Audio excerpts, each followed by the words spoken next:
What's up, you guys? Chet Guthrie, the Dream Poet here, coming to you all with day 266 of my vlogging experience here in the state of Florida. And y'all know what that means. I'll tell you all what it means. Did y'all hear that echo? Anyway, that's probably the banjo in the background. But you guys, I am down to 99 days. 99 days of nonstop vlogging. I am almost near the end of accomplishing my goal to vlog every single day in the state of Florida. My first year living down here, doing it for an entire year. And yesterday was something very special, you guys. I finally got to meet what I like to call my own people. Film people, video production people. Lee Giat, I hope I got it. Anyway, Lee's an awesome guy. I finally got to meet a small production company that has a lot of promise to it. Flying Ostrich Productions is going a lot of places. I just feel it. You just kind of know these things when you're around it. But just getting to be there with my type of people just brought back so many memories, and it made me feel so good and so welcome. And it's kind of weird how you can only know somebody for like 2 hours and feel like you know them for like 10. Well, 10 years. I mean, it's just like, it's so utterly crazy. Another thing I'd like to call a God moment. God's watching me, you guys. I know some of my friends on here are not very religious. As you all know, I'm a person of faith. But I feel all of this is a God moment. But you guys, I am going to stop talking. I wanted to go over something today that I felt would be very, very fitting. Speaking about the places I've gone, the things I've seen, the places I've seen, just the utter craziness that I've seen in my going on 27 years of life. And that is my top 10 places that I have visited. And I kind of had to think about this one because I'd probably say I've been to about 30 states. And I've seen quite a few attractions, quite a few places that just, once I've seen it, it's just stuck in my heart forever, and it's not going to go away, and I've fallen in love with this place. And that, my friends, is my top 10 places that I've traveled to and I've been to that I just love. Without further ado, let's get in this listicle, because I guess that's still a thing somehow on YouTube. But number 10, Chattanooga, Tennessee. Chattanooga is 30 minutes away from my hometown in Cleveland, and why I've chosen it is I just love the art community that is there. I mean, you can walk down the city streets and there's always something to see. There's always a work of art. And if I'm not mistaken, Chattanooga, Tennessee is one of the top 10 places in the world for art. I mean, there's just something always so beautiful each and every day to see in Chattanooga, which that is also home to one of my favorite attractions ever, and that is the Tennessee Aquarium. Now, the Tennessee Aquarium, I like the freshwater side of the aquarium because that's what I grew up with. I mean, the saltwater side, it's pretty good. I mean, but once you've been to the Georgia Aquarium, it's pretty decent. I'll give it that. But anyway, it's just utterly an amazing place in general. You also have Lookout Mountain. You've got the Battle Above the Clouds. You've got the Incline Railway. You've got the IMAX. You've got Rock City.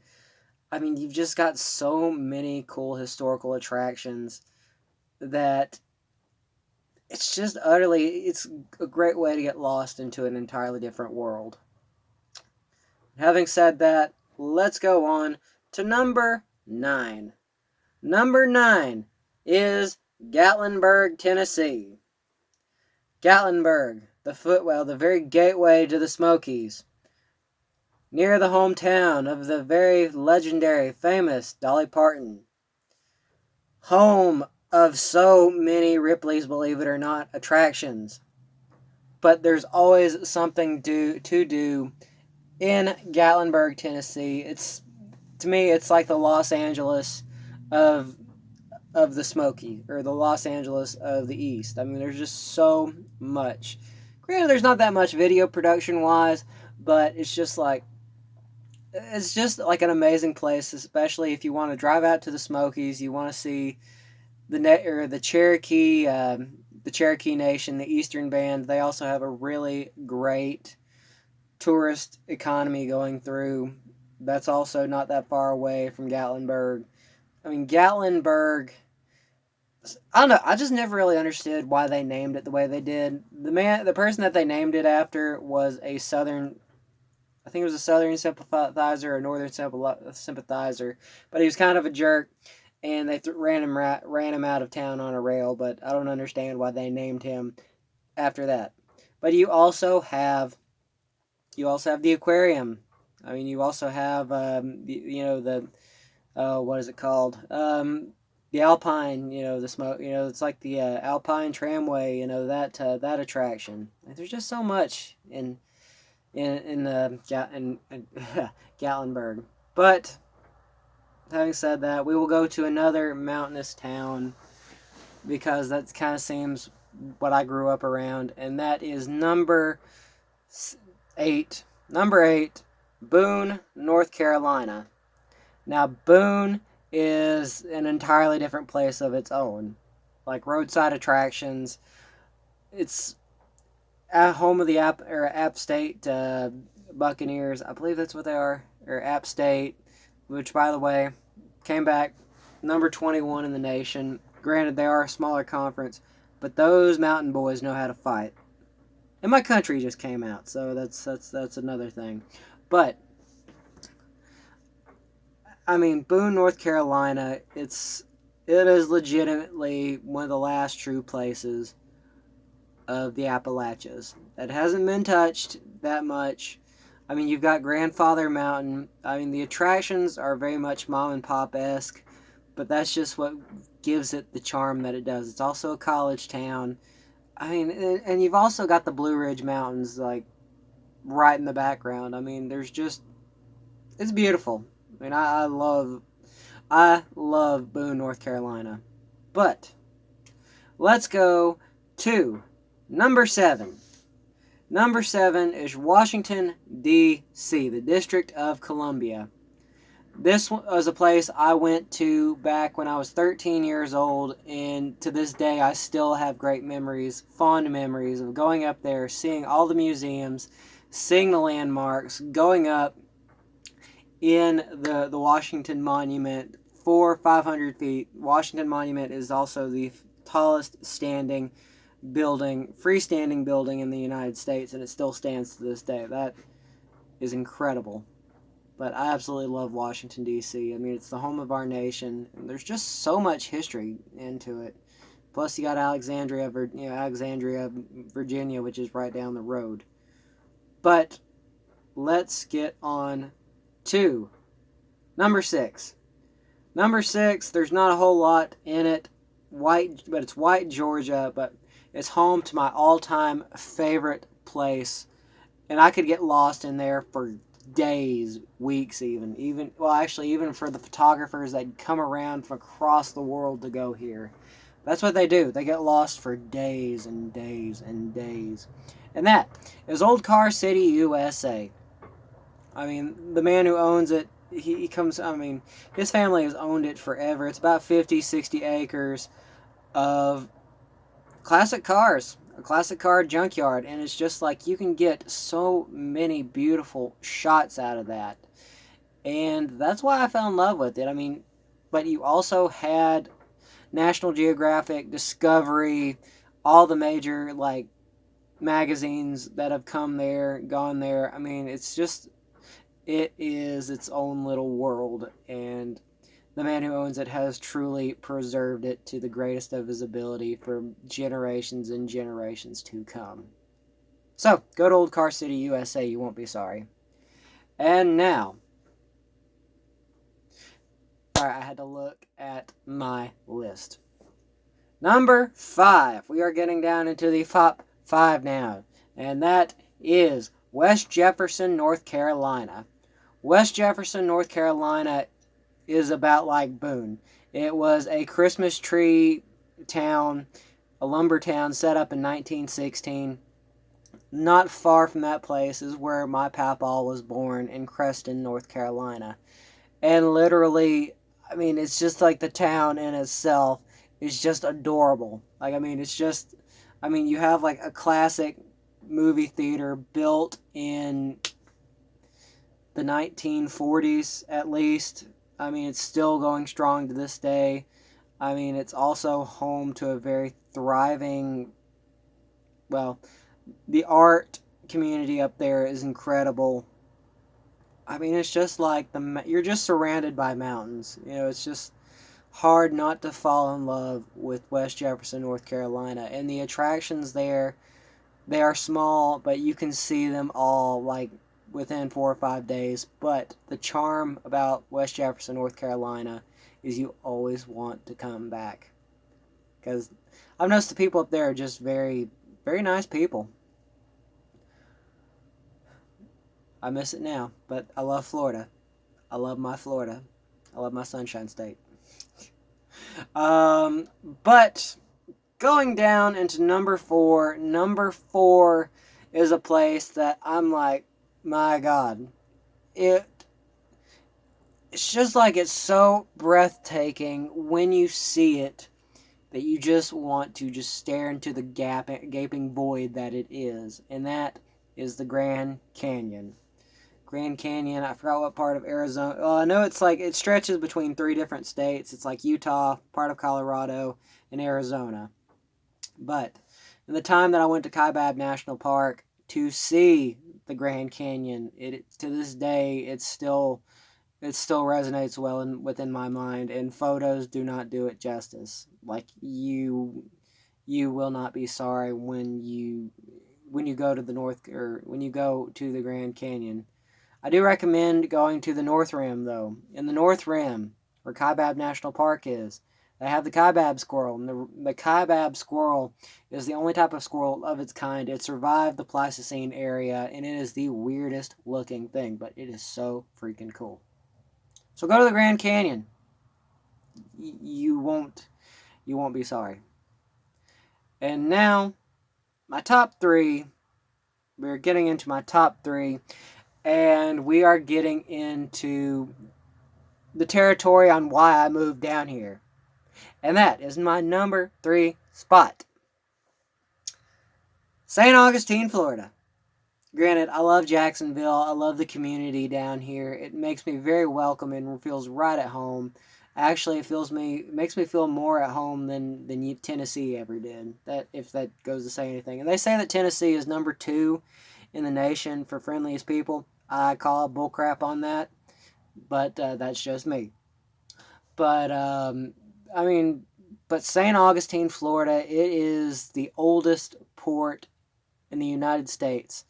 I mean, and yet this city still continues to fight onward.